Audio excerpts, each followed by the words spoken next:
À gauche, voilà une représentation des avions qui parcouraient le ciel européen en avril 2019. À droite, celle des vols enregistrés en avril 2020. La pandémie de Covid-19 a drastiquement réduit les vols internationaux ces dernières semaines, comme le montrent ces animations réalisées par l'organisation Eurocontrol. Qu'en sera-t-il cet été ? Les voyages seront-ils envisageables ? Jusqu'où pourra-t-on aller ? Pourra-t-on profiter des plages ? Et si oui, comment ? Les questions qui se posent à l'approche de l'été sont nombreuses. Voici quelques pistes pour tenter d'y voir plus clair. En France, le Premier ministre Édouard Philippe a déjà prévenu mi-avril « Je crains qu'il ne soit pas raisonnable d'imaginer de voyager loin à l'étranger très vite. » À compter du 11 mai, les Français sont autorisés à se déplacer seulement dans un rayon de 100 km autour de leur domicile. Mais à quel point ce cercle sera-t-il élargi dans les mois qui viennent ? Les voyages internationaux, en tout cas, sont plus qu'incertains. Selon un rapport de l'Organisation mondiale du tourisme des Nations Unies, daté du 29 avril, 100% des destinations touristiques mondiales ont mis en place des restrictions sur les voyages. Au 20 avril, aucune destination n'avait encore levé ces restrictions. L'Argentine, par exemple, a déjà annoncé une interdiction des vols internationaux jusqu'en septembre.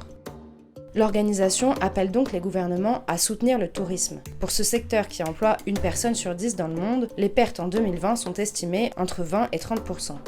Elles étaient de 4% en 2009 après la crise économique mondiale et de seulement 0,4% en 2003 après l'épidémie de SRAS.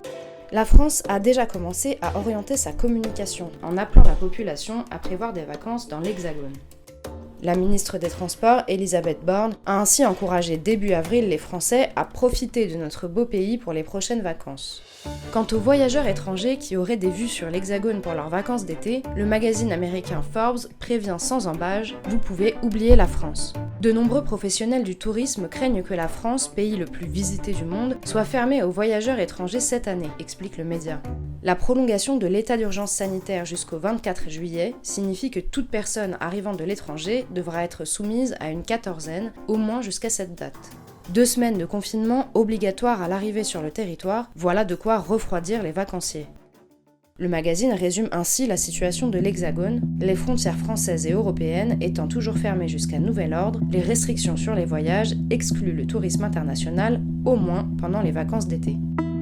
Au sujet des déplacements internes à l'Union européenne, certains pays envisagent des solutions.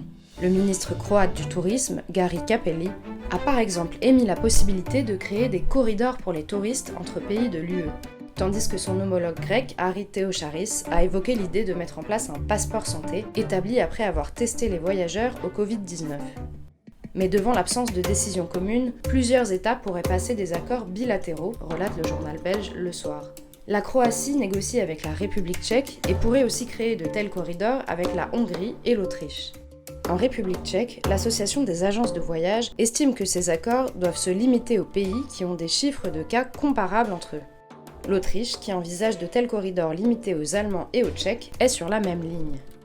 Ce type d'accord est aussi évoqué ailleurs dans le monde.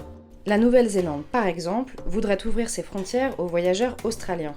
La première ministre néo-zélandaise, Jacinda Ardern, envisage de créer une bulle trans-Tasman pour relier les 2 États séparés par la mer de Tasman.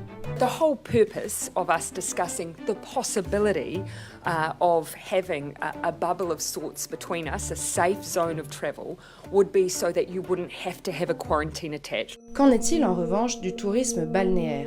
En annonçant que les plages françaises ne seraient pas rouvertes pendant la première phase du déconfinement, le gouvernement a provoqué un tollé dans certaines régions côtières, notamment en Bretagne, où des internautes et des élus ont réclamé l'accès à la mer dès le 11 mai.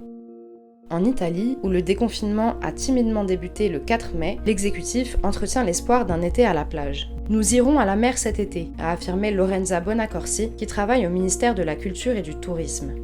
Comment organiser l'accès aux plages en respectant les règles de distanciation sociale ? En Italie, c'est encore le grand flou. L'hypothèse d'installer des box en plexiglas sur les plages a aussi beaucoup fait parler d'elle, bien qu'elle n'ait pas été envisagée sérieusement par le gouvernement à ce stade. La seule certitude pour le moment, c'est que les parasols installés sur les plages seront plus espacés. Les déplacements sont également repensés. Les aéroports autour du globe ont déjà mis en place certaines mesures. Aux États-Unis, les voyageurs sont tenus de se laver les mains pendant au moins 20 secondes avant et après les scans de contrôle, tandis qu'à Hong Kong, c'est une désinfection de tout le corps à l'aide de spray qui est obligatoire. À bord des avions, des précautions seront prises. La compagnie Korean Air a par exemple annoncé que son personnel à bord serait équipé de blouses, de gants et de masques de protection. La plupart des compagnies prévoient de réduire le nombre de passagers à bord pour laisser au moins un siège vide entre chacun des voyageurs. Le voyage en train devra lui aussi être encadré. En France, le gouvernement a déjà prévu que les TER, Transilien et TGV ne pourraient circuler qu'avec un nombre réduit de passagers placés en damier pour éviter la proximité. Ces nouvelles contraintes pourraient-elles changer durablement nos manières de voyager ? Il est probable que nos envies changent, estime au Royaume-Uni un organisateur de voyage interrogé par la BBC. Après la pandémie mondiale, les croisières, les séjours au ski ou les vols longue durée pourraient perdre de leur attrait, surtout à une période où l'on se préoccupe des technologies vertes et des moyens d'endiguer la crise climatique.